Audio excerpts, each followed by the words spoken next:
Olá, alunos e alunas! Sejam bem-vindos e bem-vindas a mais uma aula de Química do Colégio Estadual do Espírito Santo.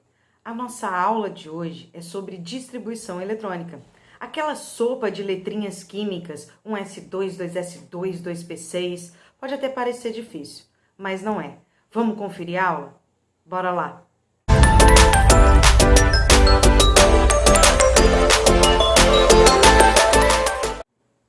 Para a gente entender melhor como faz a distribuição eletrônica, a gente vai ter que voltar um pouquinho na matéria. Nós vamos voltar lá para a matéria de modelos atômicos para relembrar como que é a estrutura do átomo.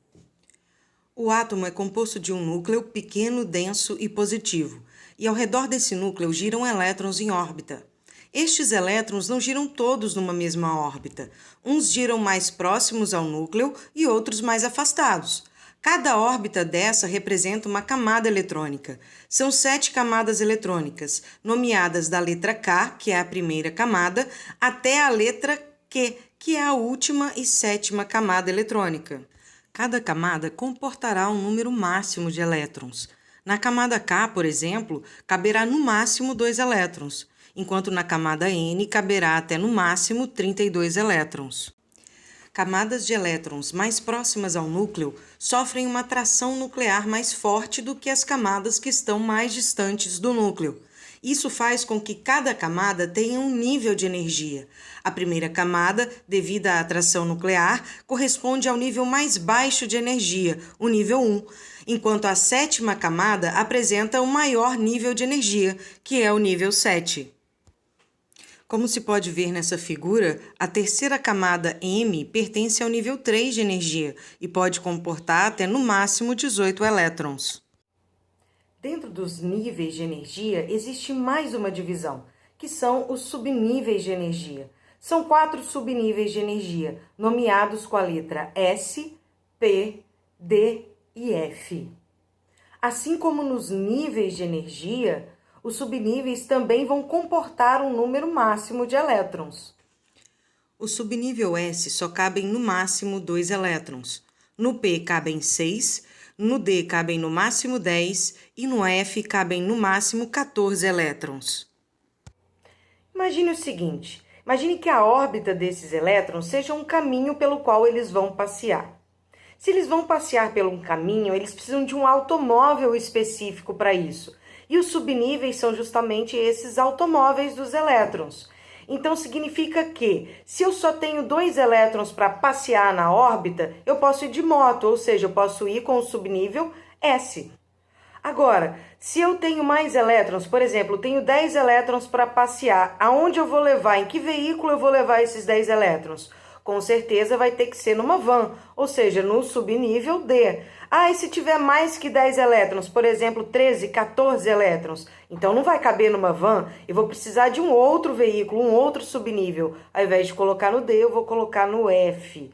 Então, é mais ou menos essa analogia que a gente vai usar. Então, a órbita, a camada, é um caminho pelo qual o elétron vai passear e o subnível é exatamente esse veículo que vai levar os elétrons nesse passeio. Se eu só tenho 2 elétrons, eu vou de S. Se eu tenho 6, eu vou de P. Se eu tenho 10, eu vou de D. E se eu tenho F, eu vou de 14 elétrons. Sendo assim, podemos fazer a distribuição dos elétrons em níveis e subníveis de energia, como mostra a tabela que vemos. Se no primeiro nível só podem ter no máximo 2 elétrons, neste nível terá apenas o subnível S.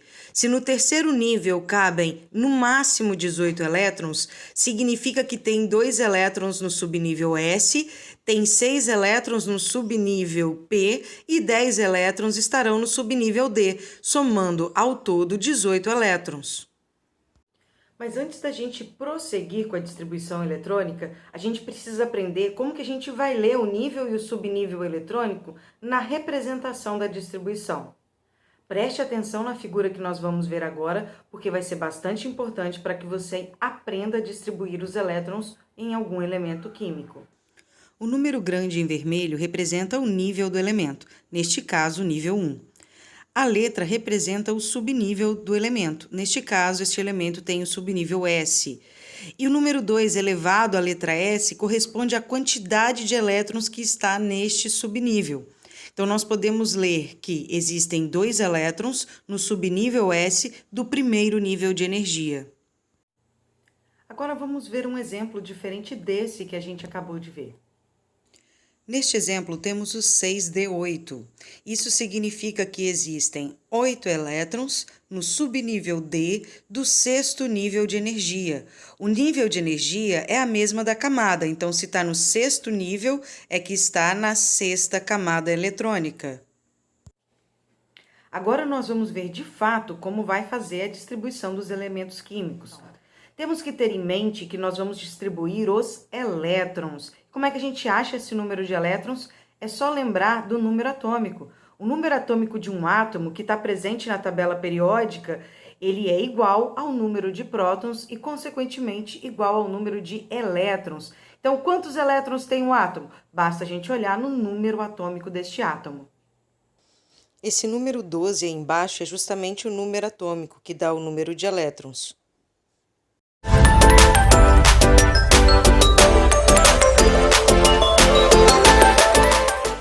Linus Pauling foi um químico americano que desenvolveu um diagrama que é capaz de colocar em ordem crescente de energia níveis e subníveis atômicos. Para construirmos o diagrama de Linus Pauling, vamos ter que colocar todos os elétrons em níveis e subníveis. Na primeira camada K, nós temos no máximo 2 elétrons, e eles estarão no subnível S. Na segunda camada, teremos 2 elétrons no subnível S e 6 elétrons no subnível P. Na terceira camada, teremos 18, S, P e D. Na quarta camada e na quinta camada, teremos todos os subníveis, S, P, D e F, totalizando 32 elétrons. Na sexta camada, temos 3 subníveis, S, P e D. E na sétima camada, finalizamos com subníveis S e P, totalizando 8 elétrons. Para fazer a distribuição eletrônica, vamos traçar setas diagonais que vão partir do canto superior direito em direção ao canto inferior esquerdo do diagrama. A primeira seta passou no 1s2, então o primeiro que eu vou colocar, o menos energético, é o 1s2. Vão observando aí embaixo que à medida que eu for distribuindo, a ordem crescente vai mudando. Na segunda seta, preenchemos o 2s2. Na terceira seta, preenchemos o 2p6, 3s2, depois 3p6, 4s2, 3d10, 4p6, 5s2, 4d10, 5p6, 6s2, 4f14, 5d10, 6p6, 7s2, 5f14, 6d10 e 7p6. Dessa forma está construído o diagrama de Linus Pauling. Basta distribuir seguindo a ordem sempre das setas da primeira até a sétima e sempre seguindo a ordem de cima para baixo. Vamos ao nosso primeiro exemplo. Temos um átomo de flúor. O número aí embaixo é o número atômico, que indica que este átomo tem 9 elétrons. Então vamos distribuir 9 elétrons. Vamos começar na primeira seta, 1s2. Segunda seta, 2s2. Na terceira seta, nós temos o 2p6. Cabem 6 elétrons, mas nós só temos mais 5 para distribuir. Então, o último nível e subnível vão ficar com 5 elétrons.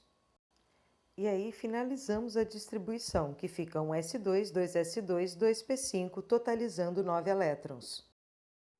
Vocês devem estar pensando, mas professora, cabem 6 elétrons no P, por que só tem 5? Porque pode ter no máximo 6 elétrons. Quer dizer que pode ter até 6 elétrons. Não tem problema se tiver menos que 6 elétrons. O importante é a gente lembrar que não pode ter mais elétrons. Vamos ao segundo exemplo com o átomo de ferro. O átomo de ferro possui número atômico 26 e por isso precisamos distribuir 26 elétrons. Vamos começar a distribuir usando o diagrama de Pauling. Traçamos a seta diagonal e distribuímos o primeiro nível e subnível 1s2. Depois distribuímos 2s2. Depois distribuímos 2p6, 3s2. Vamos fazer uma rápida contagem para a gente saber quantos elétrons já distribuímos até agora. 1s2 mais 2s2, 4, mais 6, 10, mais 2, 12. Ainda faltam 14 elétrons para serem distribuídos. Vamos continuar. Depois distribuímos 3p6, 4s2. Até aí totalizamos 20 elétrons. Faltam apenas 6 para distribuir. A próxima seta nos leva ao 3d10. Podemos distribuir até 10 elétrons, mas só temos 6 para distribuir. Então, distribuiremos os 6 elétrons, ficando o último nível e subnível como 3d6. Se somarmos agora todos os elétrons, vamos ver que conseguimos preencher os 26 elétrons. 2 mais 2, 4, mais 6, 10, mais 2, 12, mais 6, 18, mais 2, 20, mais 6 elétrons no D, 26. Totalizamos 26 elétrons e fechamos a distribuição eletrônica do ferro. A mesma coisa que aconteceu no flúor também aconteceu no ferro. Olha só o subnível D do ferro. Deveria ter 10 elétrons, mas eu só tenho 6 para distribuir. Só restaram 6 elétrons para distribuir. Então, o subnível D do ferro, ele acaba ficando com 6 elétrons, terminando em 3d6 e não em 3d10. Fique atento que só pode colocar até no máximo 10. Isso não quer dizer que se tiver menos elétrons, não pode ser assim. Uma dica para você não se perder, né, é sempre ir contando o número de elétrons que você coloca ali em cima das letrazinhas. Colocou 2, mais 2, 4, mais 6, 10, e assim você vai parar exatamente no número de elétrons que você tem que distribuir. Então é isso aí, galera. Hoje a nossa aula foi sobre distribuição eletrônica para vocês aprenderem a distribuir os elétrons em algum elemento químico neutro. Na próxima aula, a gente vai entender o que tem a ver a distribuição eletrônica com a propriedade dos elementos e a tabela periódica. Não percam a próxima aula e bons estudos. Não se esqueçam, estamos numa pandemia, então, por favor, fiquem em casa. Até mais, galerinha!